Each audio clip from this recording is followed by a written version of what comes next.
Hello students. आज हम बात करेंगे जो NIACL की न्यू नोटिफिकेशन आउट हुई है 300 असिस्टेंट्स की। तो सबसे पहले हम बात करते हैं कि NIACL क्या है।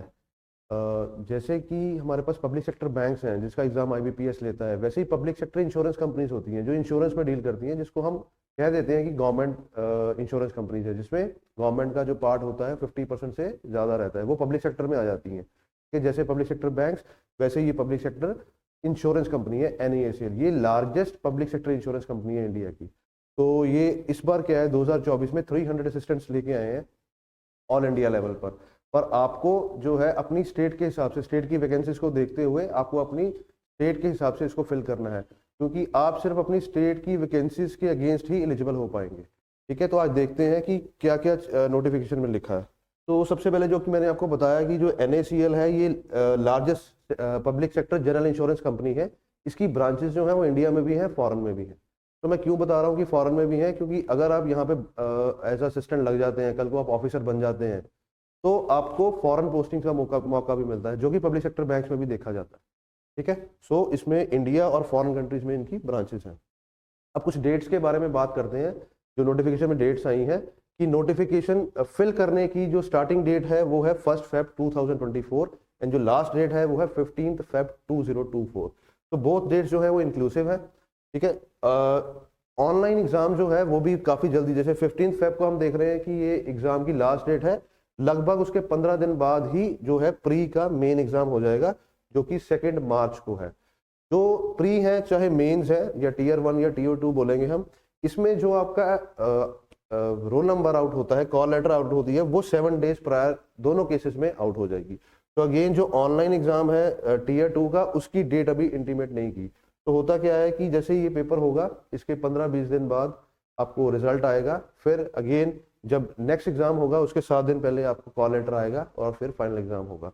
तो अब हम बात करेंगे कि क्या क्राइटेरिया रहेगा इनको सिलेक्शन का। सबसे पहले है एलिजिबिलिटी क्राइटेरिया क्या है।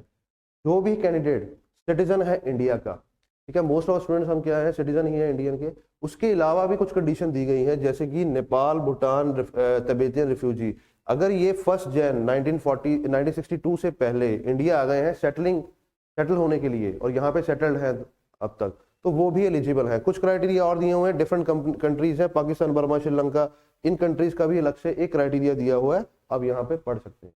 ठीक है, तो अब हम बात करते हैं कि एज का क्या क्राइटेरिया रहता है। देखो, जो जनरल इंश्योरेंस पब्लिक कंपनीज हैं, जनरल इंश्योरेंस कंपनीज हैं, इनका पेपर का क्राइटेरिया जो होता है वो ऑलमोस्ट सेम रहता है जो बैंकिंग क्राइटेरिया रहता है। जिन स्टूडेंट्स ने अभी last year IBPS clerk, PO के एग्जाम दिए हैं और किस कारण से वो प्री का एग्जाम क्लियर नहीं कर पाए, तो सेम पैटर्न पे ये आपको एग्जाम जो है दिखेगा आगे। ठीक है, एज क्राइटेरिया भी सेम है, 21 to 30 ईयर्स का रहता है इसमें। ठीक है, सो कई बार स्टूडेंट्स पूछते हैं कि 18 ईयर्स के हैं क्या हम पेपर दे सकते हैं। बैंकिंग में 21, बैंकिंग या इंश्योरेंस में जो पब्लिक सेक्टर है, इसमें 21 to 30 ईयर्स का कंडीशन रहती है, और इसमें एक डेट बोली गई है कि 30 ईयर्स एज ऑन 1 जनवरी 2024। ठीक है, उसके बाद वाले जो है वो एलिजिबल नहीं है। तो इसमें अब कुछ रिलैक्सेशन जो कि हर एग्जाम में हमें देखने को मिलती है। So depending upon your category, अगर आपकी कैटेगरी SC ST है, शेड्यूल ट्राइब है, तो आपको 5 ईयर्स का रिलैक्सेशन मिलेगी। अगर आप OBC हैं, अदर बैकवर्ड क्लास, तो इसमें भी क्या है, 2 सब डिविजन्स हैं आगे, एक क्रीमी लेयर है, एक नॉन क्रीमी लेयर है। अगर तो आप क्रीमी लेयर में आते हैं, जिसका क्राइटेरिया गवर्नमेंट ने दे रखा है, तो अगर आप क्रीमी लेयर में आते हैं तो आपके लिए रिलैक्सेशन नहीं है। नॉन क्रीमी लेयर के लिए क्या है, रिलैक्सेशन है, 3 ईयर्स की रिलैक्सेशन है। उसके बाद है पर्सन्स विद बेंचमार्क डिसेबिलिटीज, अगर डिसेबिलिटीज हैं आपको, तो उसमें 10 ईयर्स की जो है आपको रिलैक्सेशन रहती है। एक्स सर्विसमैन या डिसेबल्ड एक्स सर्विसमैन, इनका क्राइटेरिया क्या होता है कि पीरियड ऑफ सर्विस, कितनी सर्विस इन्होंने as ex serviceman means army, navy या एयरफोर्स में अपना सर्विस की है, plus 3 years, subject to the maximum 45 years. So जितनी सर्विस की है उसमें 3 साल आगे तक ये अप्लाई कर सकते हैं, उतना रिलैक्सेशन रहता है, पर subject to maximum 45 years. 45 years के बाद ये नहीं अप्लाई कर पाएंगे। तो widows, divorce women and women legally separated but who have not remarried, इनके लिए 5 साल का क्राइटेरिया रहता है। उसके अलावा अगर एग्जिस्टिंग एम्प्लॉयज NIACL के एग्जिस्टिंग एम्प्लॉयज अप्लाई करेंगे, उनके लिए भी 5 ईयर्स का क्राइटेरिया रहेगा। ठीक है, सो नेक्स्ट एलिजिबिलिटी देखते हैं, education qualification. Same like bank की तरह, बैंकिंग में चाहे क्लर्क में जाओ, चाहे आप ऑफिसर में जाओ, PO में जाओ, आपको ग्रेजुएशन जो है वो मस्ट है, तो ग्रेजुएशन आपको आनी चाहिए। अब इसमें कुछ क्राइटेरिया और है, वो क्या है कि आपने इंग्लिश पास की होनी चाहिए, या सीनियर सेकेंडरी में, हायर सेकेंडरी में, इंटरमीडिएट या ग्रेजुएशन लेवल में। जैसे ग्रेजुएशन में आप कुछ भी सब्जेक्ट्स पढ़ते हैं, अगर आपने इंग्लिश पढ़ लिया एक भी सेमेस्टर में, तो आप एलिजिबल हो जाएंगे, सब्जेक्ट हो कि आपकी ग्रेजुएशन कंप्लीट है। तो एक रीजनल लैंग्वेज टेस्ट रहेगा, जैसे कि मैंने आपको बताया कि आपने देखना है कि आपकी नंबर ऑफ सीट्स आपकी स्टेट में कितनी है, उसके अगेंस्ट ही आप फिल कर पाएंगे। जैसे कि सबसे ज्यादा महाराष्ट्र में आई हैं, पंजाब में जैसे 7 ही हैं, तो आपको रीजनल लैंग्वेज, जैसे महाराष्ट्र है तो मराठी, पंजाब है तो पंजाबी लैंग्वेज की नॉलेज होनी चाहिए। तो आपको रीडिंग, स्पीकिंग, राइटिंग, ये 3 चीजें उस रीजनल लैंग्वेज में आनी चाहिए। इसका एक टेस्ट भी कंडक्ट किया जाएगा जो कि टीयर 1, टीयर 2 के या प्री और मेंस के बाद लिया जाएगा। वो उस टेस्ट का जो मार्क्स है वो ऐड नहीं होते, वो क्वालिफाइंग नेचर का होता है। पर अगर आप रीजनल लैंग्वेज का टेस्ट क्लियर नहीं कर पाए तो ऑल टुगेदर आप डिस्क्वालीफाइड हो जाएंगे। ठीक है, सो आपने ध्यान रखना कि आपको रीजनल लैंग्वेज का टेस्ट क्लियर करना है। ठीक है, सो और क्राइटेरिया देखते हैं। सिलेक्शन प्रोसीजर क्या रहेगा?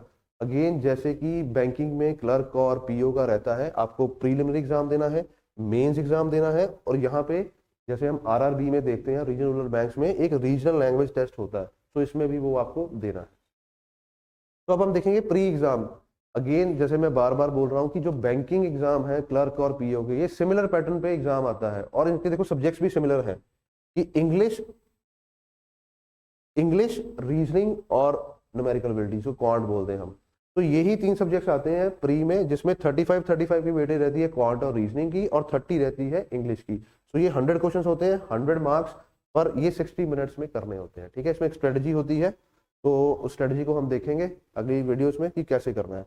अगेन इंग्लिश का एग्जाम तो इंग्लिश में ही आएगा, जो बाकी के 2 हैं वो इंग्लिश हिंदी में आप दे सकते हैं, इंग्लिश या हिंदी में आपको ऑप्ट करना है, आप उसमें दे सकते हैं।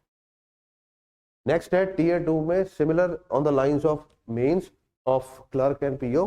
तो इसमें क्या है, इंग्लिश लैंग्वेज जो हम पहले देखा है, वहां पे 30 क्वेश्चंस थे, यहाँ 40 क्वेश्चंस है, 50 मार्क्स है। ठीक है, 1.25 marks for each question. Reasoning 40 questions, 50 marks. Test of numerical ability quant या डीआई वाला पार्ट आएगा, 40 questions, 50 marks. Then computer knowledge 40 questions, 50 marks. Test of general awareness, इसमें 40 क्वेश्चंस, 50 मार्क्स। जनरल अवेयरनेस में क्या होता है, जनरली करंट अफेयर्स पूछे जाते हैं, जो कि बैंकिंग, फाइनेंशियल सेक्टर, और आपकी इंश्योरेंस की कंपनी है तो इंश्योरेंस सेक्टर से जो है करंट अफेयर्स ज्यादा वहां से पूछे जाते हैं, और स्टैटिक बैंकिंग के बारे में भी पूछा जाता है, या इंश्योरेंस कंपनीज के बारे में पूछा जाएगा, या आपको थोड़ा सा इंडियन इकोनॉमी वाला पार्ट जो है वो इसके लिए प्रिपेयर करना पड़ता है। ठीक है, सो इसमें अगेन 200 क्वेश्चंस होंगे, मार्क्स होंगे हमारे पास 250। अगेन इंग्लिश को छोड़ के बाकी सबको हम हिंदी में कर सकते हैं, इंग्लिश या हिंदी में हम ऑप्ट कर सकते हैं। ठीक है, आपका प्री क्लियर हो गया, आपका मेंस क्लियर हो गया, उसके बाद अगेन जैसे मैंने आपको बताया था कि रीजनल लैंग्वेज टेस्ट होगा।